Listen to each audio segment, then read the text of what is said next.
Okay, so today I want to talk a little bit about relational aggression.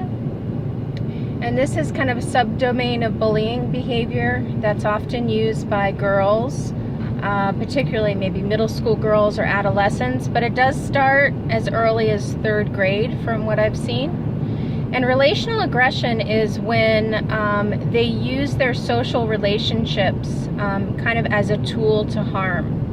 And you will notice the same dynamics as far as egger, bullying, and bystander, but they usually create cliques. And there's 2 great books out there. One's called Queen Bees and Wannabes, and the other one's called Odd Girl Out. And it talks about these relational aggression tactics in particular.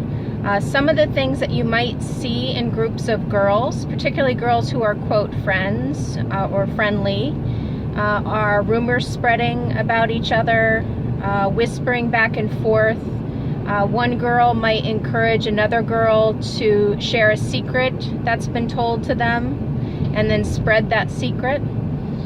You might see them be in competition for friendships or relationships. And all of these are kind of relational aggression tactics. And the goal is to secure strong relationships. And the goal is to kind of dominate in those social circles and become more relationally powerful. And it's really important when it comes to relational aggression to do what we talked about last time, which is that 9-second rule, to notice it and to comment that it's not okay to talk about girls behind their backs. But another thing that's really important is, and this was talked about in Odd Girl Out, is you don't want to give more power to the aggressor. You want to really face it head on and encourage your daughter to either talk openly with a counselor or do a parent meeting with that parent and the girl and talk about some of these behaviors. Another behavior I've seen is they've encouraged other girls to take pictures, inappropriate pictures, and send them to boys. That's another relational aggression tactic, although boys and girls have been encouraged others to take pictures as well, which we know with technology and social media is very dangerous.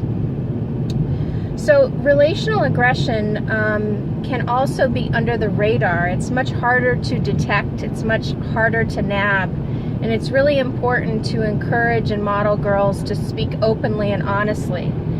It can also be very harmful, and it can create a lot of discomfort in social relationships. And as a parent, you might find yourself thinking, why does she gravitate towards this group of girls? They're so mean to each other. They treat each other so badly. And that's a great question. And it may be about in and out group dynamics, and being in this particular group equals social power or popularity, whatever term you want to get it. So these relational aggression tactics are really important to be aware of, and talk to your daughter openly as early as 3rd grade and asking about friendships.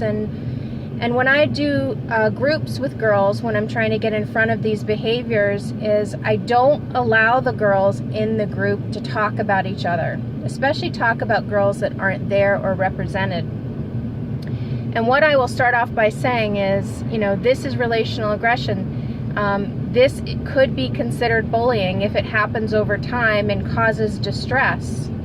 And have any of you ever spread a rumor about another person? Raise your hand. And everybody will raise their hand.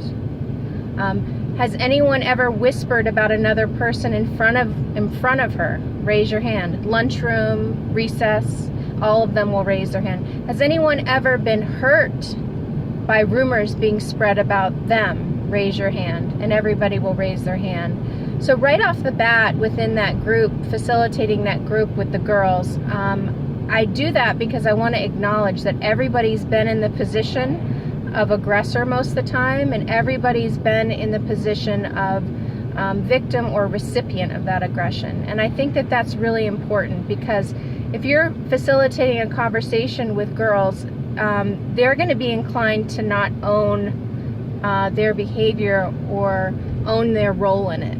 And that's the way to mitigate relational aggression, is get everyone to own their choices and their behaviors. So this is, really important to focus on, I think, as counselors, as parents, and talk openly about. And it is real, and it's not something to ignore, because it can cause emotional harm. Building girls' self-esteem is really important because it makes them resilient to these types of behaviors. So getting your child involved in groups, athletics, clubs, places where they can express themselves, feel validated, feel competent, feel courageous, and feel empowered, are all going to help our daughters and our students experience a sense of power without resorting to aggression, and that's really important. So I encourage that as much as possible. Thanks for listening.